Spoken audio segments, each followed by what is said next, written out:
নমস্কার, সিম্পল রেসিপিজে সবাই স্বাগত। আজ বানাবো নিরামিষ এঁচোড় পনির। তো চলুন শুরু করি। এই নিরামিষ এঁচোড় পনির বানানোর জন্য একটা এঁচোড় ডুমো টুকরো করে কেটে নিয়েছি। এঁচোড়টাকে একটু ভাপিয়ে নেব। তার জন্য গ্যাসে একটা সসপ্যানে কিছুটা জল ফুটিয়ে নিয়েছি। এর মধ্যে দিয়ে দিলাম এঁচোড়টাকে, একটু লবণ, 1 টিস্পুন হলুদ গুঁড়ো দিয়ে মিশিয়ে নিয়ে ঢাকা দিয়ে এঁচোড়টাকে একটু ভাপিয়ে নেব। পাশে অন্য একটা পাত্রে কিছুটা জল নিয়ে নিয়েছি। এর মধ্যে দিয়ে দিলাম 3টে টমেটো, 3টে কাঁচা লঙ্কা, 2 ইঞ্চি আদা কুচি, 2টো শুকনো লঙ্কা। ঢাকা দিয়ে একটু ভাপিয়ে নেব।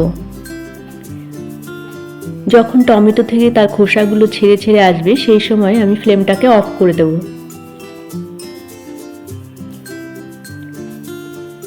টমেটো, কাঁচা লঙ্কা, আদা সব কিছু আমি তুলে নেব, জল থেকে তুলে ঠান্ডা করে নেব। এই টমেটো সেদ্ধ জলটাকে আমি রেখে দেব পরে ব্যবহারের জন্য। এদিকে এঁচোড়টাও ভাপিয়ে নিয়েছি, ফ্লেমটাকে অফ করে দিয়েছি। এঁচোড়টাকে জল থেকে তুলে নেব, তুলে স্ট্রেনারে রেখে দেব। আর এই এঁচোড় সেদ্ধ জলটা আমি ফেলে দেব। এদিকে টমেটো, আদা, কাঁচা লঙ্কা ঠান্ডা করে একটা মিক্সিং বোলে নিয়ে নিলাম। এর মধ্যে দিয়ে দিলাম 100 গ্রাম টক দই, 1 টিস্পুন হলুদ গুঁড়ো, 1 টিস্পুন জিরের গুঁড়ো, 1 টিস্পুন ধনে গুঁড়ো। সব কিছু মিশিয়ে নিয়ে একটা মিহি পেস্ট বানিয়ে নেব। কড়াইতে দিয়ে দিলাম কিছুটা সর্ষের তেল। ভাপিয়ে নেওয়া এঁচোড়টাকে হাই ফ্লেমে ভেজে নেব।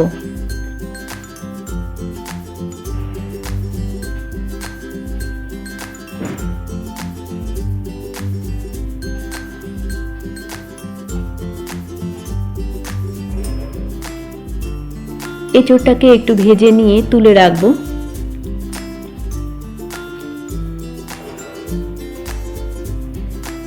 কড়াইতে আরও কিছুটা সর্ষের তেল গরম করে নেব। নিয়ে এর মধ্যে দিয়ে দেব একটা তেজপাতা, 4টে ছোট এলাচ, 4টে লবঙ্গ, 2 টুকরো দারচিনি, একটা জয়িত্রীর ফুল। ফোড়নের মশলাটাকে কয়েক সেকেন্ড ভেজে নিয়ে দিয়ে দেব মিক্সিং জারের পেস্টটা। মিক্সিং জার ধোয়া জল দিয়ে দিলাম।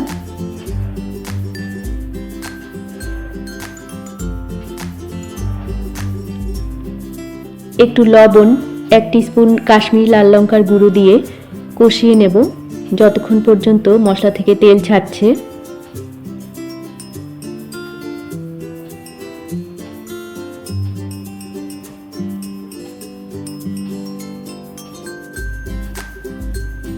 মশলা থেকে তেল ছেড়ে দিলে এর মধ্যে দিয়ে দেব ভেজে রাখা এঁচোড়,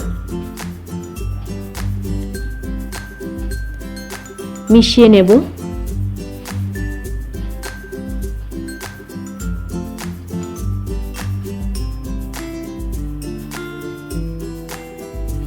দুশো গ্রাম পনির গ্রেট করা দিয়ে দেব।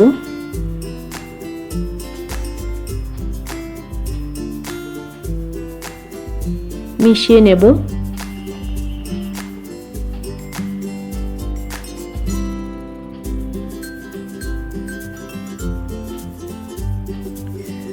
টমেটো সেদ্ধ জল দিয়ে দিলাম কিছুটা।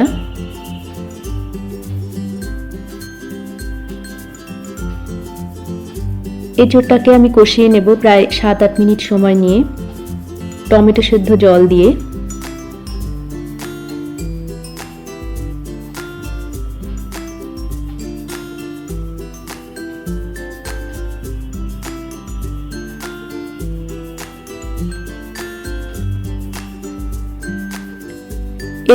এঁচোড় কষানো হয়ে গেলে দিয়ে দেব প্রয়োজন মতো গরম জল এঁচোড়টা সেদ্ধ হওয়ার জন্য। মিশিয়ে নিয়ে দিয়ে দেব স্বাদ মতো লবণ। ঢাকা দিয়ে রান্না করে নেব যতক্ষণে এঁচোড়টা পুরোপুরি সেদ্ধ হয়। ঢাকা খুলে চেক করে নিলাম, এঁচোড়টা সেদ্ধ হয়ে গেছে। আমাদের এঁচোড় পনির প্রায় তৈরি। সবশেষে দিয়ে দেব 1 টিস্পুন চিনি, 1 টিস্পুন গরম মশলা গুঁড়ো, 1 টেবিল স্পুন ঘি। সব কিছু ভালো করে মিশিয়ে নেব।